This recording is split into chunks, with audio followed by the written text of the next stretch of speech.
Students, today's class we discuss Newton's laws of motion. First law of motion, which is also known as law of inertia. In last class we learned about the meaning of inertia. Now the law of inertia. This states every object has an ability to continue its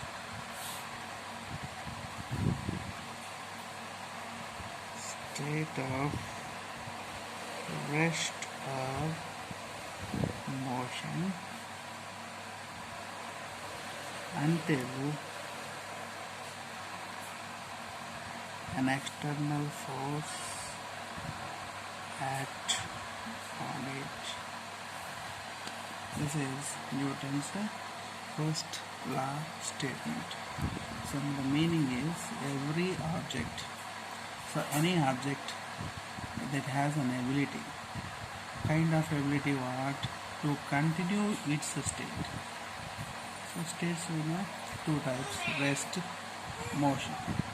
When an object is at rest state or at motion state, it will continue its state until an external force acts on it.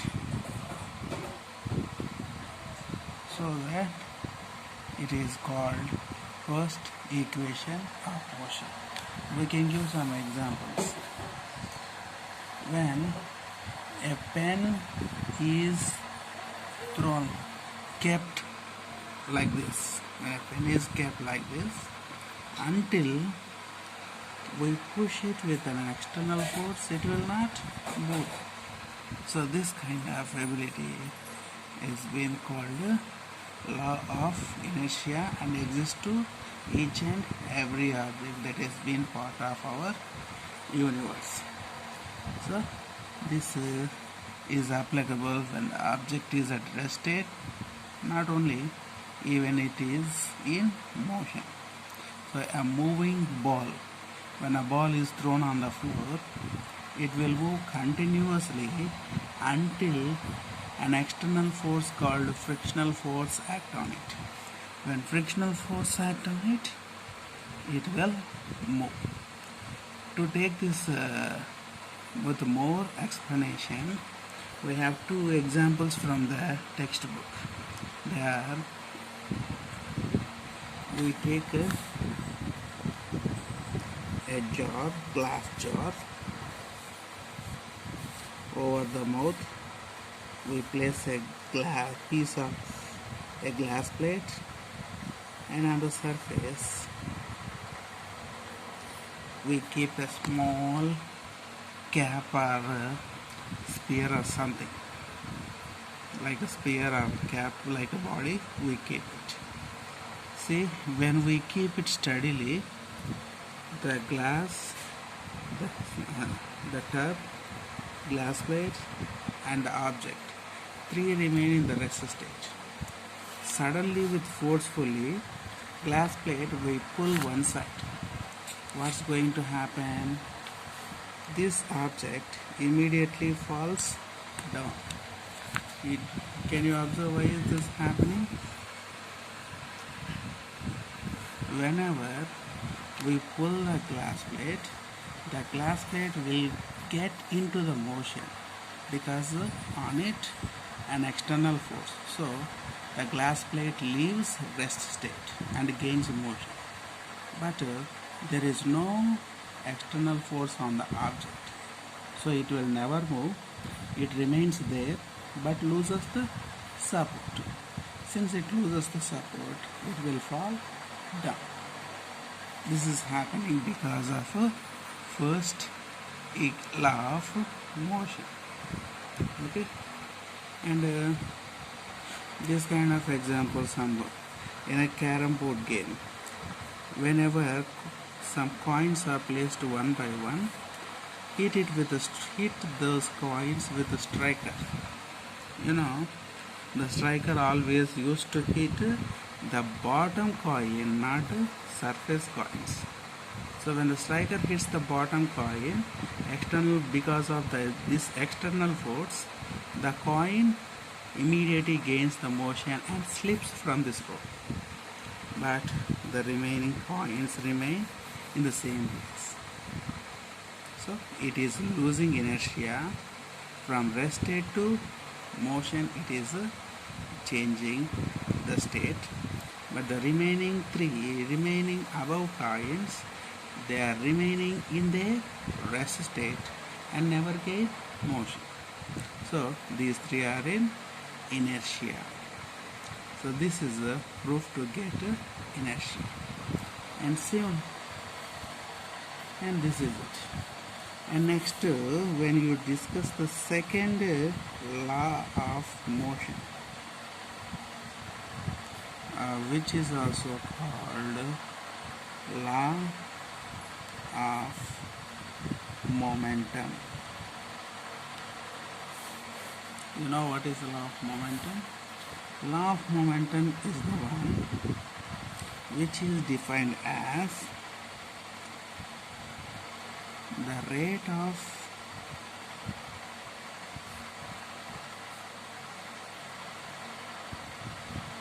change in momentum is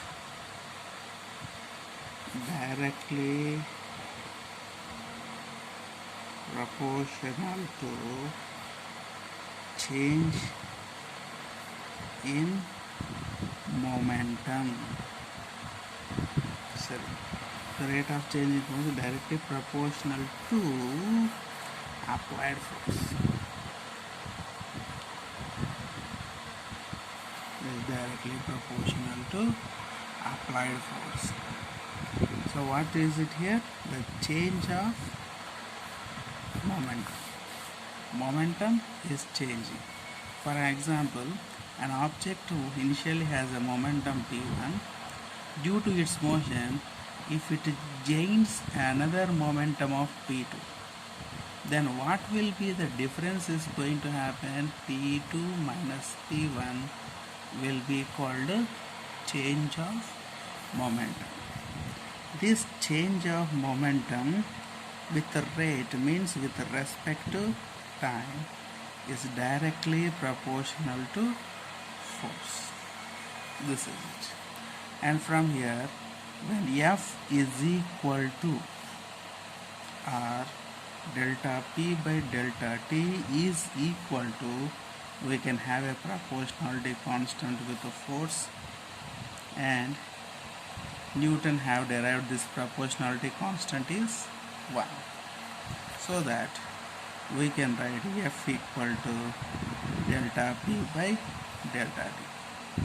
And see, delta P, we have defined change of momentum P2 minus P1.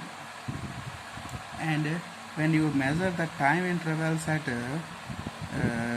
both situations as T1 and T2, the change of time is T2 minus T1. So delta P, we can write P2 minus P1.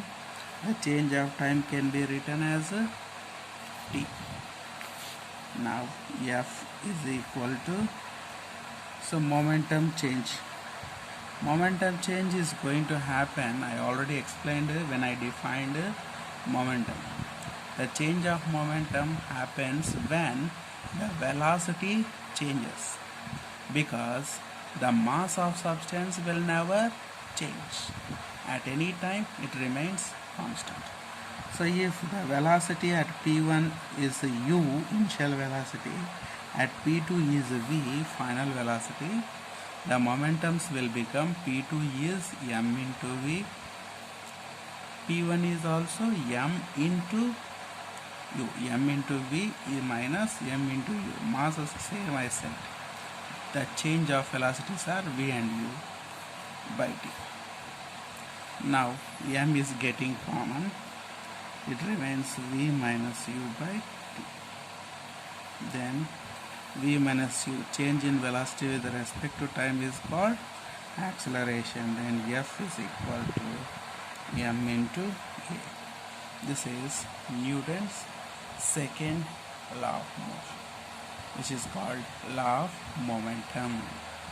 And now the third.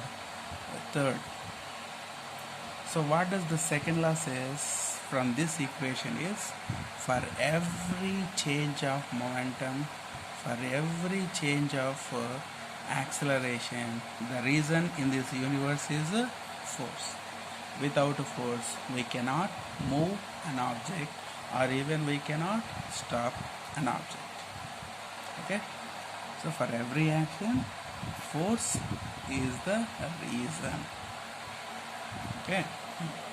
Now we discuss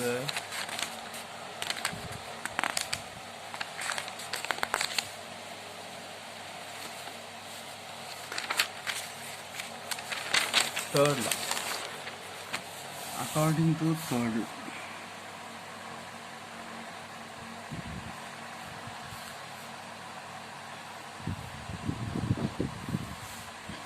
law of motion, which is this time called law of reaction. This is a simple explanation. For every action, there is an equal and opposite reaction. For every action, there is an equal and opposite reaction. That means whenever we do an action or we apply force on any object, there will be a result, there will be a reaction. And what kind of reaction it is? Always equal and opposite. So with equation we can write like this. The equation form: action is equal to. So I said we learned equal. So equality symbol, and opposite can be represented by minus sign, and it will be a reaction. So every object has equal and opposite reaction. So we have a lot of examples for this. In last class we learned when we forcefully hit a wall with our hand, we feel pain, because when we hit, when we apply a force on the wall opposite direction, the wall can apply force on our hand. So this is why we feel pain. And we are walking on the road. When we walk on the road, we can apply a force on the road, that's an action. Road will apply an opposite force on our foot, that's a reaction in opposite direction. And in Newton rocket, launching rocket is also an example for Newton's third law of motion, which is called law of reaction. Okay, these are the three equations of motion, three laws of motion given by Isaac Newton. Okay, in next class I will explain some applications of Newton's third law, like a law of conservation of mass and law of conservation, not mass, law of conservation of momentum. Okay.